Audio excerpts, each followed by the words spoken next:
First of all, I just want to tell you, your film is beautiful. And Thank thank you. you for entering it into the film festival because it's so important. And I love educating people, educating myself first, and then educating others about the whole picture of agriculture and how it's all connected. And the people that come that now have been coming every year, they're totally all about it. Every year they Yay. want to know all of this. So Yeah. I didn't know this much about water in California, and I'm like so happy that you did this. Oh, thank you. Gosh, and the subject is just massive, which we can get into, but or not. Yeah. But I feel like this film is, it's this much of this massive water conversation. But what I really tried to do was always zoom out and keep that perspective of like everything is connected. We can't talk about one piece of it without it rippling, to every other piece. So Right, thank right. you. So I would like to thank you so much, Brittany, for your beautiful film, Where There Once Was Water. And thank you so much for entering it in the festival. Thank you very much. And I just have a few questions for you for my audience at Be Love Farm. And the first one was, you did talk about how you were on the a bicycle trip. Can you talk a little about the catalyst for where did this film idea come from for you? Yeah. Gosh, it goes way back, and the best quick answer is I was actually working for a study abroad program called Semester at Sea, and it's on a ship, circumnavigates the globe with hundreds of undergraduates on board. And I was hired as the shipboard photographer. And that was back in 2008. And then I got to sail again in 2011. But in 2008, on my first trip, that was the first time I ever saw what life looked like for people without access to clean water. And it specifically affects women and girls. And that's a common story all over the world. And I came back from that, 4-month trip with Semester at Sea and just felt broken. Like I knew that was a thing, but I hadn't seen it, right? And I hadn't felt it, and I hadn't been around it, and I hadn't been able to put myself in the shoes of those little girls until that moment. And so I thought, well, I have to do something. I can't just sit here with all of this info and not do. I'm a doer. So what can I do about this? And I thought, well, if I do something that's crazy, I could probably raise a bunch of money, and then I could donate it to a nonprofit that's already doing that work in the world, water access and sanitation. So the crazy thing I chose to do was to ride a bicycle across the United States of America. And I didn't even own a bicycle at the time. It was like not a thing that I did. I just thought, ooh, that's crazy. That'd be kind of fun. I could I could do that. And then I have an equally crazy friend who, as the universe works, is also the editor on this film. And he's the one that joined me on the bike tour. So Gar and I rode our bicycles from San Diego to St. Augustine, Florida. We raised $15,000 and donated it to the nonprofit Water Aid. And then fast forward to 2014 when the drought was getting really bad here in California. And I thought, okay, what is round two of my what felt like accidental water activism? And that's how this film came about. Is I thought, okay, well, I'm a photographer. I can start photographing the disappearing water bodies in this state, and maybe kind of, like wake people up a little bit, because I'm watching my neighbor across the street power wash his boat in his driveway. And I'm like, what are we doing? So this film started as a photo project. I'm a professional photographer of 20 years now. That is what I do to pay the bills and to, feed my joy. So yeah, that was kind of a long answer to your short question, but I hope we got there.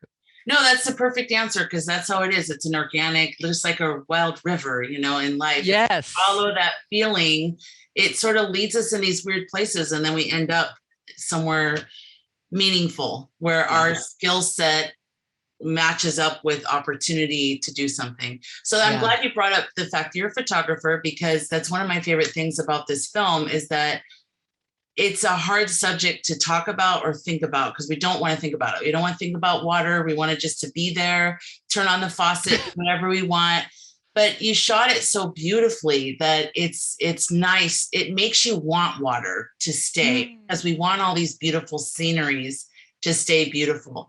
Oh, And thank so, you. yeah, and so I really love your eye for photography and setting up shots. So can you talk a little bit about the process? Because there's a big difference as a filmmaker myself, there's a big difference between, taking still photos and holding a film for, 70 minutes or whatever. Did you have help? Did you have a mentor? How Ah. did you put that together? I still feel like I have no idea what I'm doing. And like I said, I started this as a photo project. So I was traveling all over the state, shooting still photos. And then at some point I thought to myself, well, how in the world am I going to photograph disappearing groundwater? Like how? That's kind of an important topic if we're documenting, water in the West. And so I switched gears and thought I'll just start playing with this idea of shoot stills, also shoot film, or moving picture. I'm not actually shooting on film, just to be clear. Yeah. It's all digital, baby. Right. But yeah, I thought, as I'm at each of these locations, I will shoot both, and I will kind of learn as I go. And then, yes, of course, I leaned on the shoulders of friends who have made films and who actually know what they're doing. And I'm like, so too much time lapse? Is there a thing? Is that a thing? That's a thing. Okay, great. So it was. Oh, I love your time lapse. They're so beautiful. Thank you. There was more, and it's good that we cut it, right? Yeah. We used the best of the best, because that's my favorite trick as a photographer, right? Is to set up the perfect shot and then just let it roll for an hour or 2 or 3. And yeah, so I shot way too much. I visited too many people. I interviewed too many people. I cast the net far too wide, and then I had to reel it in. And then I'd do that, and then I'd reel it in, and also ended up kind of rewriting the script 4 or 5 times along the way. So when I look back at how I was shooting at the beginning, it's just cute. It's just cute. Like, Brittany, what are you doing running around with your GoPro for 4 hours? None of this footage is usable. But I didn't know any better. So I genuinely learned as I went with this film, which was a gift too, because I don't know who gets that opportunity. Those of us who are crazy enough to just set aside the time and go, okay, I'm going to work on this thing for 7 years. I'm not going to make a penny off of it because I have to do it, because the story is too important. The topic is too important not to do it. So. Wow. So it took you 7 years from the time you started? It took, yeah, from the beginning of it as a photo project. It's a 7-year baby. It turned into a film about 2 years in. So the film itself is 5. Wow. Yeah. Yeah. It's really beautiful. And my next question is, what did you expect? So changing the script a bunch of different times, but can you remember in the beginning, did you know it was going to be a feature as opposed to a short? And what are you looking back now? What did you expect the film to be? And just start with that question. Yeah, no, that's great. I think I always approached it as a feature. I think because the topic is so big, I thought I have to make a film about this, but I never envisioned it as a 20-minute film or a 10-minute film. I always just thought film. Yeah. Again, not having any idea what I was getting myself into. So if I do this again, which is still up in the air because it's all very fresh, I'm like, now I know what I'm getting myself into if I sign up to make a feature-length film. And as far as what it would actually be, it has grown up a lot from where I started. And I think I definitely went into this project with some really convenient assumptions, right, about how to fix the water problem. Like, if we all just use less, and if we all just eat less meat, problem solved. Easy. That's what the film's going to be about. No, it's not that easy. And those are not necessarily the answers, right? And they are, in a way, and there's 100 others. So to say that all beef is bad is wrong, because some of the most hopeful stories I found in regard specifically to the restoration of ecosystems is because of cows and how they're being managed on a landscape. And then the beef is also for us to eat. Magic. So springs are getting reborn, water's getting stored in the soil, carbon's getting stored in the soil. Like we can't just go into, I started out with these really simple assumptions and I don't even know where they came from. Just common, this is a very hot topic right now, is like, everyone needs to be vegan to save the planet. Well, it's not that simple. That's a convenient, easy answer, but I don't think it's right. And it's not that simple. So I was constantly like challenging my own assumptions and zooming out, like we said earlier, zoom out, because everything's connected. So if the landscape has always had animal impact, then how do we use modern day animals to mimic the behavior of the ancient animals that used to be here, to restore the prairies, restore the grasslands, restore the water cycles? How do we grow food with less water? How do we do our lives with less water? How can we listen to the people who have been here the longest and who actually know, right? It's all of these things. I get goosebumps talking about it. I just got goosebumps too. Oh, because it's, all of these things are important. So it's important to be a smart consumer. It's important to always use less, always consume less, always make the best choices we can at the moment when we're buying our food. And we're not perfect, we're humans. So sometimes a fast food burger happens, right? Like, let's be real. But most often now for me, I buy my beef from local ranchers who are doing rotational grazing, and they're doing an amazing job restoring landscapes, raising beef, raising sheep. It's incredible. So I feel really good eating those meat products. So just like little changes like that. How can we eat less water? How can we farm with less water? How can we take, shorter showers? Good. I'm never going to say that's not good, but that's not on its own going to solve the problem. That was a long answer. No, I could keep going, but I mean, that's the film, right? It's like everything is connected, and it's so important to always remember that if it feels overwhelming too, it's like pick one thing that you feel like you can do. So if it's the meat consumption, like changing where you source your meat, and that is where you can make the biggest difference is the animal products. So change where you source those animal products, because it can be really good for the environment or really bad for the environment. It's both, and it makes a big difference, like which one you choose. But then also, like, if it excites you to go tromp around in wetlands with beavers and do beaver restoration, great, because that's amazing for the watershed. So there's so many different ways to get excited about it and be a part of, healing water cycles, as opposed to constantly being a species that's depleting. We can be a species that's replenishing, right? Rebuilding, restoring. Yes. And it is a complex thing. And I think that's why I think it takes a village of storytellers and, all of us to kind of contribute. And that's why with the film festival, I don't want to overwhelm people with negative stuff where they leave feeling like, God, we're screwed, but I don't want to blow sunshine up there, because also there are things that are messed up right now that we need to work on. Right. So I always try to find the balance. That's why I liked your film too, because it felt very hopeful and Thank you.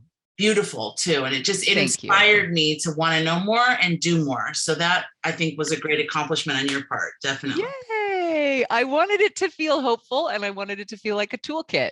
Because there are tools, there are things that are working, and a lot of us just don't know. I'm sure there's plenty more things that are working that I don't know about. But I picked the ones that felt really good to me, and so thanks. You're welcome. And I also love that you include the Native American perspective, the urban gardens. I love that it wasn't just one perspective. That's really important to me as well, to include as many different perspectives, because I think that's where the answers are going to come into. I mean, as a culture, the culture that got us into the situation may not be the culture that can get us out of it in terms of the same thinking. So we do need to involve other voices so that we can find our way out. There's a whole lot of films that fit into the category of what I call white people save the planet films. Yeah. And we no more. Let's not do any more of that. Let's stop with that, right? Because we need to like and I'm saying this as a white person, as a very white person, I want to step back and let other people lead. Let people with different experience, different culture, different voices, different knowledge than me. I've been given privilege, to be raised with this outfit. So yeah, it was really important to me to highlight the indigenous voices. And Chief Sisk is she's amazing. Yeah. She is relentless in her efforts to work for the salmon, to work for her people, to work for the health of the rivers statewide. And if y'all can get involved with her in any way, it's just, she's an absolute treasure. So yeah, Absolutely. it's important. Yeah, and I think they're already saying these things. They've been saying these things Yes. for forever. Yes. And so to have a white person come in and like kind of talk about it and be like, okay, here's this idea that I just came up with. It's in that way, it's kind of offensive because it's like, yep. Well, why don't we just hand the mic to the one who's already been saying it in the background? And they've been saying it for hundreds of years. Yeah. Yep. And their way has worked out. So let's just listen to it. Yeah. Okay, so then I wanted to also ask you if there's a part 2, and let's say it's a part 2 of your dreams, what would it be, and what would the title be? Oh gosh.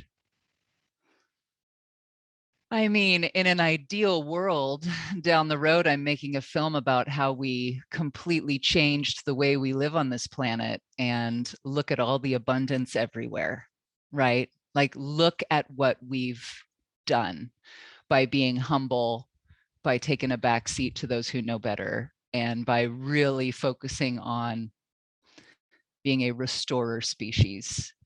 I guess that would be the dream film. Can we do it in 10 years? Where there once was no water. Well, this one is like, I don't know. The title can be interpreted a few ways. And I think I like it for that reason. And also it started as this photo project that was specifically about bodies of water that were just disappearing. And now today, those same bodies of water are in even worse shape than they were in 2014 when I first started photographing them. So like Lake Oroville right now is basically empty, right? It was almost empty when I photographed it, but it's worse now. So yeah, so the dream film would be, look at this paradise we've created because we've put in the work and we have decided this is important, right? That we want a planet we can live on. We want clean water for future generations, and that we want good, healthy food that we can grow locally and together and kind of rebuild communities and focus on. I think what we will realize more and more is all that's really important, clean water, clean air, good food, community, like respect for our fellow humans. Mm-hmm.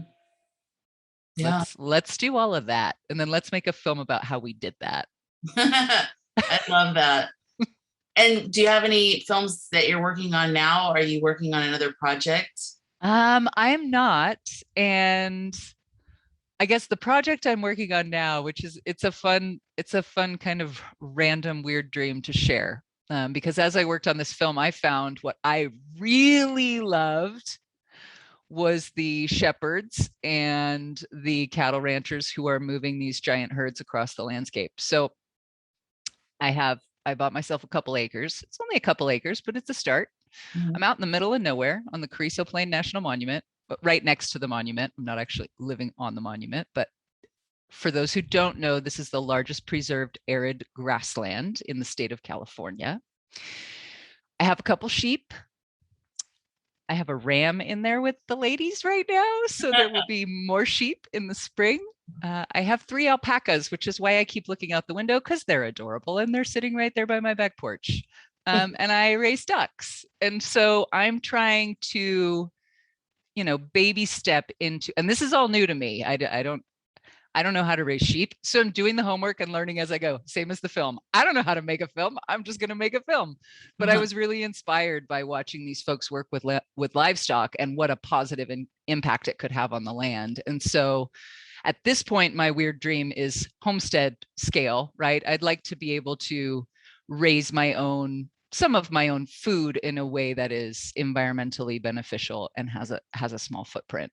I don't know how big this weird dream will grow and if I'll end up being a shepherdess wandering the plains with my flock of sheep, restoring the hydrological cycle, but maybe I will, and maybe that's a film. I don't know. So life is weird. Keep it weird. Chase the weird dream. That's I totally agree with that. Absolutely. I mean, the film festival was like, I was like, we should have a film festival here. And nobody did anything. So I was like, okay, I'll start a film festival. I love that. Yeah, I love your energy, Lisa. I love Thank it. You. Thank you. Yeah, so I love that you're honest about like there's no projects. I think a lot of filmmakers feel very, and maybe it's because you're first time filmmaker, but they're always like, you should have your next project lined up. And it's like, it's like your body turns inside out to make a film, especially of your, just how big it was. Yeah. And you almost need that time, like nature, you need that time to sort of go back into your natural state and sort of pull in new inspirations from life. And then a next new creative thing can come out of you. But I feel like sometimes we pressure ourselves to have the next big creative thing before maybe we're organically there.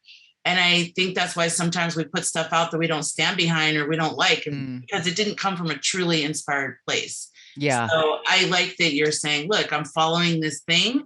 I'm living it. I've got ducks and I'm going to see where it goes. So yeah, I love that. It's fun. And I'm just, I have so much more respect for farmers and ranchers now that I'm trying to do this on my own in a tiny little scale. So it's been amazing. And I'm getting more involved in the local agricultural community. I'm part of the local farm bureau now, and just who would have ever thunk, I set out to make a film about water with all of these assumptions about ag and finished the film minus plenty of the assumptions with new insights and a desire to raise animals. Like, just okay, world. I know. Thanks for keeping it real. Where did you grow up? Did you grow up in that area where you live now? Yeah, I grew up in San Luis Obispo County, and I've traveled a ton for work all over the world. And it's been such a weird year with the pandemic.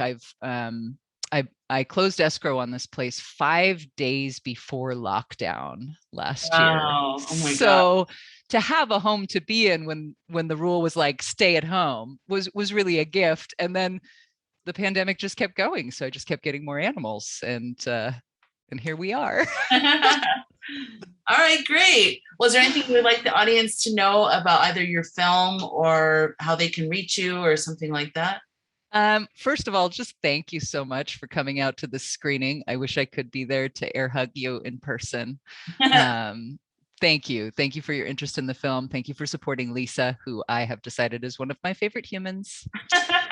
And yes, of course, you can reach out to me. My website is wheretherewaswater.com, and you can find all my contact info on there. If you want to stay tuned in to the life on the Carrizo Plains and my cute little ranch animals, my Instagram is Brittany App. It's my name as you see it spelled everywhere. So feel free to join me there. It's a lot of fun. And that's probably the best way to get a hold of me, either the website or Instagram. So yeah, okay. Thank you. Thanks for coming out. And thank you for making such an important and beautiful film. I know how much energy went into it. I mean, it's even more than what I could imagine. So thank you for that labor of love. I think it'll really make a difference in a lot of people's lives. So thank you. I hope so. Well, and for our planet, Yeah. Water is life. Mm-hmm. Yeah, quite literally. So we can't do much of anything without it. I guess that's a piece to leave us with, right? Is like, imagine one day of your life without water. Like the faucet doesn't turn on anymore. The shower isn't a shower. Maybe you have a little bit of water to drink, but just think about it through your day. Try and cultivate a relationship with the water that literally sustains you. Mhm. Yeah. Thank you for saying that. And I just want to say one more thing. Every person that's watched the film is going to have some part of the film that sticks with them. That, that's how it is when we watch something or read a book. There's some part, and I just want to tell you what stuck with me was the dams, the beavers. I never really thought about what their contribution was. I thought, okay, so whatever, like there's less beavers, or I don't know.